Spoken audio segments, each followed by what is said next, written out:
கோவை சரவணம்பட்டி பகுதியில் உள்ள குமரகுரு கலை அறிவியல் கல்லூரி சார்பில் இந்திய பாதுகாப்பு பொருளாதாரம் பற்றிய 3 நாள் மாநாடு துவக்கம்.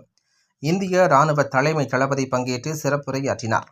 கோவை சரவணம்பட்டி பகுதியில் உள்ள குமரகுரு கலை மற்றும் அறிவியல் கல்லூரி மற்றும் ரைசட் அறக்கட்டளை இணைந்து நடத்தும் கோயம்புத்தூர் கான்க்ளேவ் 2025 எனும் பாதுகாப்பு பொருளாதாரம் பற்றிய 3ஆம் நாள் மாநாடு துவங்கியது.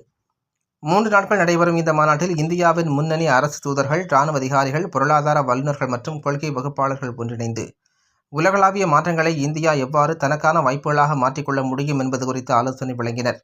இதன் தொடக்க விழாவில் குமரகுரு கல்வி நிறுவனங்களின் தலைவர் சங்கர் வானவராயர் வரவேற்புரையாற்றினார். அடுத்த 2 நாட்களுக்கு இந்த தளம் எதிர்காலத்தை பற்றிய ஒரு சிந்தனை புள்ளியாக இருக்கும் என அவர் குறிப்பிட்டார். இதில் இந்தியாவின் வளர்ச்சிக்கான வியூகம், பாதுகாப்பு மற்றும் ஆட்சி திறன் என்னும் 3 கருப்பொருட்களில் விவாதங்கள் நடைபெறும் என கூறினார்.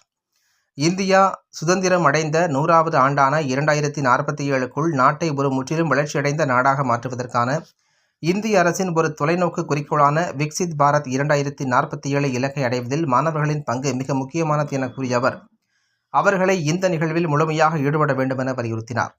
இந்த நிகழ்ச்சியில் ரைசட் அறக்கட்டளையின் அறங்காவலர் குழுவின் செயல் தலைவர் டாக்டர் குல்ஷன் ராய் இணையவழி கலந்து கொண்டு தொடக்க உரையாற்றினார். மேலும் டாக்டர் குல்ஷன் ராய் இந்திய இராணுவ தலைமை தளபதி ஜெனரல் உபேந்திர திவேதி ரைசட் இணையதளத்தை தொடங்கி வைத்து சிறப்புரையாற்றினார்.